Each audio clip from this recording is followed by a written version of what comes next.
Thanks for joining us in the news segment from the Roll for Crit podcast, a podcast released weekly on Wednesdays about all your favorite tabletop activities. This week, we were joined by an old friend and one of the designers of Danger Park, Ben Sobine. So strap in, keep your arms and legs inside the vehicle, and join us as we check out the board game world news for the week of February 7th, 2022. And all right, let's talk about news. So a few weeks back, we talked about the fact that Wizards of the Coast was promoting, I guess, so to speak, their own CEO is now going to be moving up to Hasbro at large, which of course means there was a vacancy in the position for Wizards of the Coast. And now they have put someone new into that role, Cynthia Williams, who formerly is from Microsoft, as oddly enough was the previous CEO, Chris Cox. So apparently Microsoft knows how to put people out who want to go work at Wizards of the Coast. And she is going to be heading up all the day-to-day operations, you know, all the normal CEO stuff that comes along with that role. Worth noting, I think, that Hasbro has actually kind of merged or expanded the Wizards of the Coast division. It's actually called Wizards of the Coast and Digital Gaming. So she's going to be in charge of both of those aspects. And alongside this, we also got a kind of an earnings report from Hasbro for the year, which confirmed what I think we kind of knew, that Wizards of the Coast is a powerhouse and makes a lot of money. And according to the report, they are generating roughly like 72% of Hasbro's profits for the year. It's some kind of crazy number if the math is to be believed that is done on icv2.com, which we'll put a link to. And I trust their math, generally speaking. But they reached, Wizards of the Coast as a company in 2021 hit $1 billion in revenue for the first time. Presumably most of that from Magic, and then D&D would be my guess. Ben, are you someone who follows Wizards of the Coast and their games closely? And do you have any thoughts on maybe what it means for this Microsoft Wizards Hasbro relationship and maybe the expansion of digital gaming in that front? Because these are people who come from a background of video games or anything else on the subject. Yeah, absolutely. So, like speaking to just like the success of Magic the Gathering in general, living in Syracuse, New York, I live down the street from TCG Player, where they're centrally located. And I know a lot of people who work over there, and they are the busiest they've ever been. So just seeing the kind of resurgence of Magic and also seeing how popular D&D is in the zeitgeist right now between pretty much all these live play shows coming out constantly. I'm not surprised to hear they're finally hitting $1 billion. That's amazing. And speaking to like the video games in general, I can definitely see the desire to push in that direction, especially with all these companies keep saying the word metaverse over and over again. I don't know. We don't know really what it means, but it just means cloud gaming, I think. So like I've enjoyed Hearthstone, and I've heard the virtual version of Magic the Gathering is really excellent as well. So I expect to see that these things will be pushed and definitely encouraged in this digital future, as like we keep seeing these like virtual collections of cards in addition to your real collection of cards. It's certainly a lot to kind of juggle, right? Yeah, they have a lot of different departments. I mean, even just within just Magic alone, there's so much to figure out. How long before we see Magic NFTs? I mean, is that just a matter of time? I certainly hope not. But I wouldn't be surprised if we start seeing something at least relating in like the field of the collectible card game. Like I bet you within the next 2 months we'll see a guy saying like, this is the first NFT card game. It's like Hearthstone but with NFTs, and it's not gonna work, but it'll be talked about. It may or may not surprise you to learn this, but a month or two ago, maybe, we did have guests on the show, friends of the show. They have a podcast, Hobbies and Happiness, who also there is a game that exists. That is a thing. I can't remember the name of it now, but there is an online trading card game where all the cards are NFTs. That sounds like the sheer madness of the back end of that system just sounds so like why Yeah, a question I can't fully answer you right now.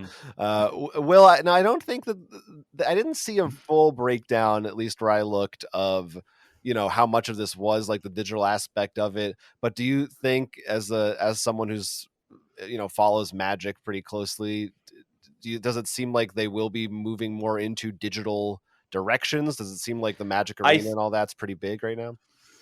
they really want to. Arena, unfortunately, has been having a tough time as of late with the whole changes, and unfortunately, just the way that they've been. The problem with Arena is right now the most popular form in the physical format is Commander, which uses Magic's entire history. Magic Arena does not have every card on there because it would take a very long time to program every card, because they don't just put a card in there. That it has sound effects. It has they spruce it up. Makes sense. So the way that they've been doing Standard right now is not nearly as popular. That Standard, by the way, being the format that only uses the last few release sets. And unfortunately, I think they need to work. If they can make that popular, Arena will go back up again. But I mean, time and time again, I've seen them trying to expand, and we're still waiting on that Netflix show. I think it's a smart move. I mean, they brought up in the article how they brought in a new person who's worked on mobile gaming, though they say producer of Marvel Contest of Champions and other AAA games. I would not call Marvel Contest of Champions a AAA game. That said, I think it is where they really should go, and going along with the metaverse, I think what they should, because when I think metaverse, I also think VR. They should try to go all in there, because one of the big things in Magic is going to different worlds and experiencing them. So if they made little areas like, this is Ravnica, this is Kamigawa, and you can walk around and say hi, like that's sort of cross branding advertising. Yeah. So that's definitely optimistically, I think they should. Yeah, they have such amazing settings. Like they creating just like an explorable space within those settings. That'd be just incredible marketing and just a great thing to put out there for the community, right? Oh yeah, I mean, the card game itself, I mean, you can get the world and the setting from it, but I do think they haven't really pushed into the actual lore and story aspect. Like, they've started releasing D&D books, which are good, but something that's a bit more than just a collectible card game, which they easily have. They have the world that rivals. I mean, why D&D is a good example, but also like Warhammer, your Lord of the Rings. They just need to use it outside of just in their card game. Yeah, I mean, I think that's. It seems like that's what they're working towards next. And like you mentioned, the Netflix show, and we've been talking about Dungeons and Dragons as having a movie and also a TV show, a TV series coming up. So I think that is the next step. I feel like they have pretty much dominated the tabletop world, and I think what they need to do to keep spreading and growing is now get themselves even more mainstream appeal, which means movies Now, and stuff, right? from what I have heard, and this could be maybe their biggest challenges, they dominated the American market. From what I heard, it's not nearly as big internationally. There's and that's other why, markets? That's the only one I am familiar with. I know they have a lot more recent sets that have exclusive Japanese promos. Like, they're desperately trying to become bigger over there. Problem is, TCGs, I think, are a much more competitive marketplace there, because the gachapon system of randomness is very popular, and that in essence is what a TCG is. So if they can get a larger footing in other areas, I think would be a big deal for them. And maybe that is why they're trying to bring on other people from the person taking charge has worked at Microsoft and Amazon. But then again, it could be also that Microsoft and Wizards of the Coast are both, I'm pretty sure, based around Seattle. So it's, it's just a don't pure need to go far. Yeah, I think they're both in Redmond, so it's like going down the street. That's Nintendo's up there too. That's a fun area. They're all up there. Yeah, I guess that makes sense. Yeah, I would imagine that the Dungeons and Dragons movie will be pretty big in China, if I had to guess. I feel like Are we talking about the one with Jeremy Irons from 2005? Yeah, Marlon Wayans, right? Yeah, bring that one back. I mean, yeah, obviously that's going to be proven to be the original Spider-Man of the new D&D universe. There'll be a multiverse crossover or something. Anyway, So that's all happening. Wizards of the Coast shows no sign of slowing down. They're growing. They're bringing new people in. Next, let's talk about a property that originally was published by Wizards of the Coast, right? Remember back in the old days? The Pokemon trading card game has announced that they are coming out with a new set of cards to be released this summer, themed around the Pokemon Go digital game. It's coming back to mobile games that may or may not be AAA. I don't know how you define it. But we don't know many details about this, but of course, Pokemon Go is the huge AR craze on phones, and it looks like these new cards will be based on kind of the CG graphic style of that game. I don't know if these are brand new cards or just new artwork, because of course all these Pokemon exist already in the card game. Ben, did you get into the Pokemon Go craze? And is there anything you think that could be like unique or cool about a crossover like this? I was never a Pokemon Go player per se, but I worked in a lot of malls, so I've definitely witnessed Pokemon Go a lot in my day. So I think it's a fine game. Like, people really seem to still enjoy it. Like, every now and then I forget it exists, and then I still hear it has millions of players. I'm like, oh, good for Pokemon Go. It's still thriving. But to hear, like, yeah, we're making a Pokemon card based off the Pokemon game for mobile. Like, okay, cool. Is this kind of like a snake eating its own head or something? It's like an Ouroboros, right? Yeah. Like, it's like, wow, okay, that's pretty cool. Like, they'll be highly desirable and highly collectible, right? But I guess they're kind of entertaining that market of people who've kept Pokemon alive just on their phones. It is crazy. Like, you think the Pokemon Go craze ended, but yeah, it's consistently the number one like game on phones that makes millions every year. Yeah. So people are just like hiding now when they play. They're just not as obvious about it. I mean, one idea I had was maybe there could be some sort of like a QR code or something on these cards. Maybe it actually links to the game itself.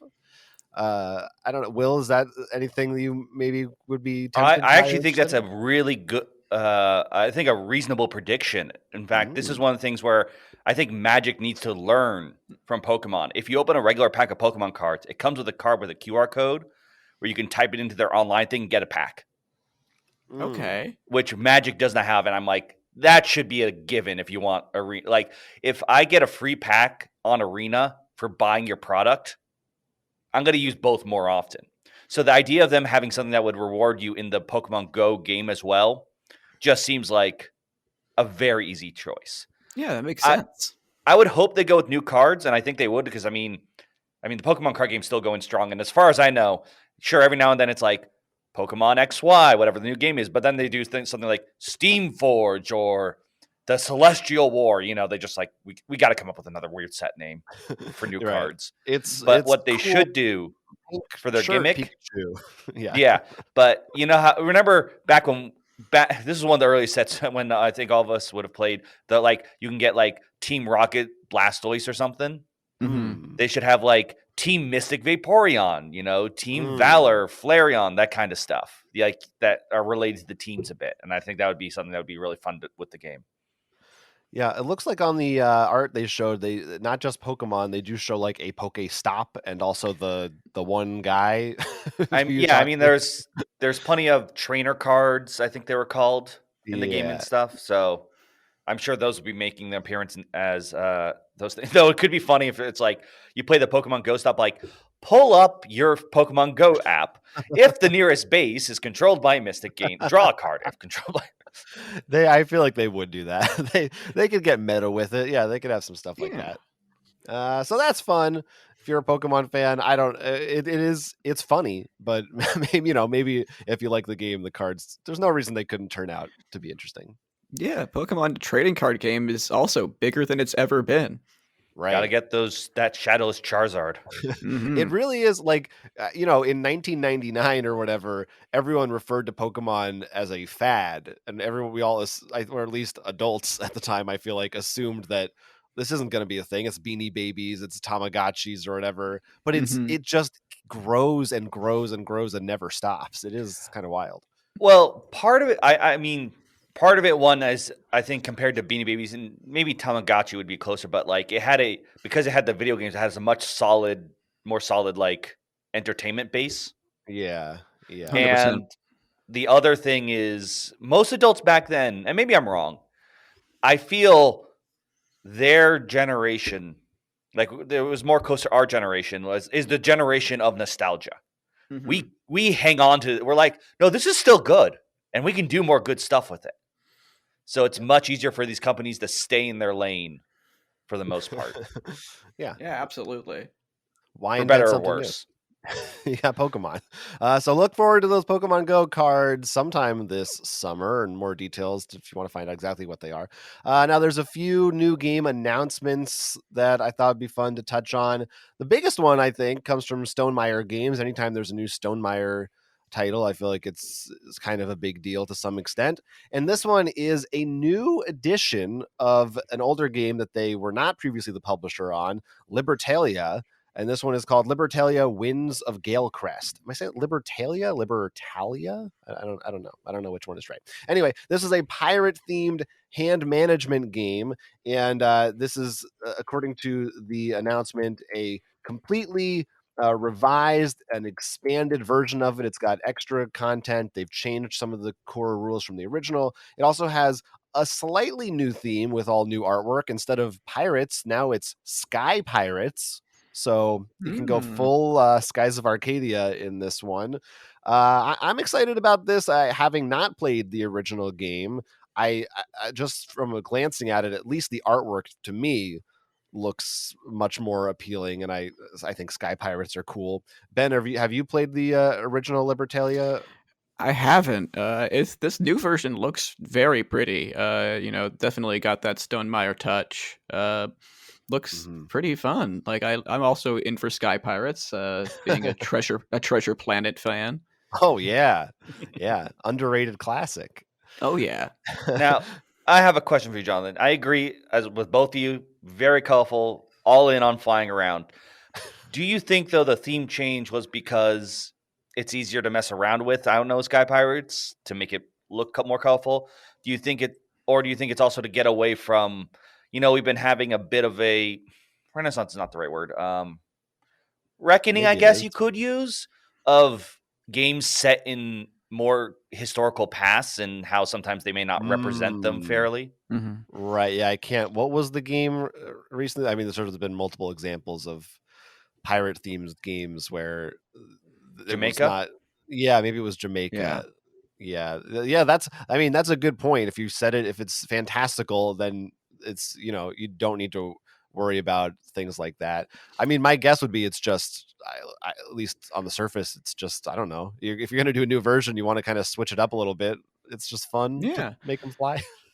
Oh yeah, I mean, I'm all for it. I'm just curious because I could understand that being something a bit worried, because no matter what, there's going to be one side saying like, "Oh, it's not fair that you're changing it, even though you're making more historical accurate because it's not how the original version looked Mm-hmm. or something." And this way, like, look, we can design characters to be whatever we want.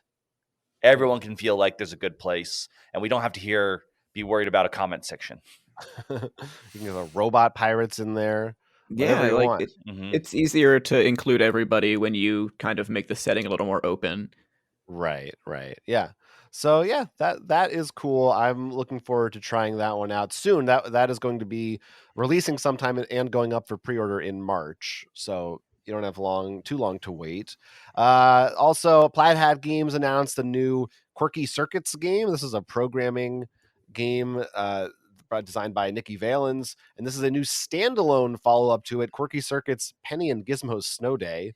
I've only got to demo this game once at a convention, but it's a programming game where you're like running around the room. There's a cat on a Roomba. You're playing cards, trying to get yourself not to crash into things and completing missions in a little book. And I think it's a really cute, fun game. I thought this was at least somewhat interesting because it is not an expansion. It's like a smaller standalone game. And I think that's kind of cool sometimes when a company will have like a separate version of it almost. Plaid Hat almost did that with Dead of Winter as well back in the day, where you could like sort of buy either standalone version of the game if you want. I don't know, Ben, did you ever play a Quirky Circuit? Or is it... I haven't played Quirky Circuits, but I do like the design of the spiral bound the Oh board. yeah. I think it really allows for a lot and gives a lot of replayability because you can just pack so much in there. And these minis look cute. Like it definitely looks like a fun programming game for sure. Yeah, we you gotta love anytime a game has a book and Yeah. you don't have to set up a board. Well, the spiral one is perfect because, if it's a regular book, you have to worry if you're damaging the spine, but you want to lay it flat. The spiral solves that. Usually, you could still fit it pretty well. You design around it to fit into the box just as fine. And like we said with Gloomhaven, really cuts down on setup time, even though the maps are smaller. It really is something we need to see more of. Yeah, just don't get too excited about spirals. They can be. I've read stories where they are bad. You guys know what I'm talking about. It's a perfect lead up. Japanese horror manga. Yeah, horror. That's right. That's what it was. It was a segue. It wasn't just my brain slowly dying. It's a perfect lead up. Everything going as planned. This one I really want to talk about. I'm not 100% sure how long the info about this game has been out there, but I had just heard about it and it should be coming out soon. And I wanted to highlight it because I know it's one that Will be interested in. I'm in. Let's go. Let's go. So good. Yeah, it is Bureau of Investigation. I will say, not a great title. Bureau of Investigation, Investigations in Arkham and Elsewhere. And this is from Space Cowboys, and it is in the same line/system as the Sherlock Holmes Consulting Detective series, which also at the top of the box, it says Sherlock Holmes Consulting Detective, making the title look even more ludicrous. Like the box is the layout of this box is not great. There's a lot going on with words and everything, but it's, if you haven't played Sherlock Holmes, this is a narrative based game where you're reading through a big book trying to solve clues and figure out mysteries. But it looks like this one, of course, is going to be all Lovecraft themed, and from the details that I have managed to glean, it sounds like there will be some changes to the system. There will be more of a pressure on you as to how much you can explore, and also some things that won't be explained by the end of the mysteries because, that's sort of the unknowable Lovecraft thing. This is also, of course, very similar to a game that came out a while back called Mythos Tales, which is basically what this game is, except this one is from the official publisher who also did the Consulting Detective series. It sounds like we're all on board with this. We're all excited about this. Sherlock Holmes is great. This looks really fun. I've been saying that they should do this for a while because while I like Mythos Tales, it is very rough around the edges. And you can't buy it anymore, so that too. But I completely agree. I think what they need to do with the title and stuff. First of all, I think they need to drop the Sherlock Holmes. Just say the Consulting Detective series. Yeah, I agree. It's much shorter. It gets idea across. It's a mystery solving game, and it doesn't get anyone confused. Like, oh, Sherlock's in this. Yeah, and this way opens the door. Right, and then the next one could be instead of 1920s Cthulhu, it could, and maybe we're stepping on some toes here with other mystery games. Cyberpunk, LA or something. It's kind of like what the Phoenix Wright video game series when the later ones kind of just became Ace Attorney. Yeah, right. Like they really realized they could do a lot more if they let Phoenix just kind of sit back and they added a couple more characters. Right. And then you have the reason why every Metroid game's got to have Metroids in it because it's called Metroid. All right, we don't need to get into video games right now. Now, what I am curious and what I hope happens here, if and this could probably not happen, but the box, one of the things that is also really present is that badge that does say US, which I assume means USA. I would assume so as well, though this is a French designed game. Yeah. Right. But what I'd love to see then if I assume this will sell well. I mean, Cthulhu and Sherlock series, both of them sell very well.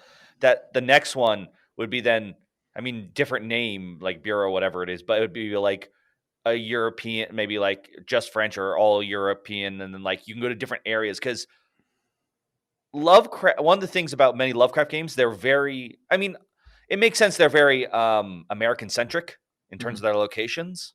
I mean, that is right. Like, weren't most of the Lovecraft stories like in Right, Massachusetts? but Yeah. also I also believe it's not mandatory. Right. As long right. as I think got the right culture consultants along the way, There's you could been make some enough. interesting stories elsewhere. We have enough Lovecraft games out there that one of them could possibly switch it up a little bit. I guess that's one thing I'll say is I wonder how much this game will really surprise me in terms of what it does with that theme, because we just have seen it so much. Yeah, that's the worry, right? Is like, how many times can you retell Shadows of Innsmouth, like the same story? Like, it's definitely gonna be in there, but like, how are they gonna do it this time? It's Right. definitely like an Yeah. Arkham thing. And that is one of the shames, because I don't feel like I feel with zombies we have hit. It's very hard for me to come up with a new avenue. I feel everyone's just too afraid to leave 1920s Arkham. Yeah. Like, there is no reason why Narlatep can't be messing around with NFTs or something. Yeah, exactly, right? Like Isn't that what the N stands for? Oh my Black Mirror is God. the closest we get. Yeah. That's a good point of comparison. Interesting that this is all owned still or partially by Asmodee. I'm surprised this isn't an official. They didn't just make this an Arkham Horror crossover. But kind of glad that they didn't. If they put the Arkham Horror stamp on it, then they have to really do the formula right, because the Arkham Horror stamp means they have to hit like X, Y, and Z. At least in my experience, like it always has this set of characters, this set of stories, and here are the guys.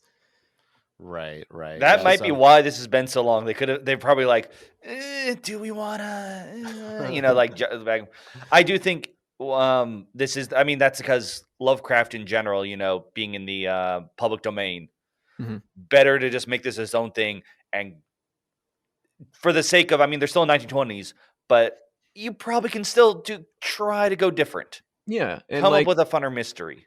Like, there's a push to move away from Lovecraft too, because Lovecraft is inherently just like he's a pretty miserable individual. So we do like to see new stories in the in the space. And that's one of the greatest things I love about Lovecraft being in the public domain is we can use it, which makes it much easier for people to access it. But you can tell a new story that inherently pretty much gives the middle finger to everything we hate about Lovecraft. Exactly. Yeah. Hey, Winnie the Pooh's public domain. Let's get a Winnie the Pooh consulting detective. Right? Listen, Winnie the Pooh consulting detective, like Christopher Robins is found like dead in a field, and Winnie has to figure this out. No. You play as Christopher Robins. Winnie the Pooh is like the Sherlock Holmes, and he's like, I solved it in 3 steps. Oh, bother. Okay, I feel like you switched those roles. I would feel like it'd be the other way around, but you know what? I'll like it. We'll go for it. Okay, anyway. So this is I'm not sure if this has an exact date, sometime this year, but we'll probably be hearing more about it soon. Pretty interesting stuff. That's the news this week. Do us a favor, like this video, subscribe to our channel, or if you really like us, you can support us on Patreon. Become a high roller today for exclusive bonus content. We also have a podcast now. You can check that out at rollforcrit.com/podcast. Weekly episodes with special guests you definitely want to listen to.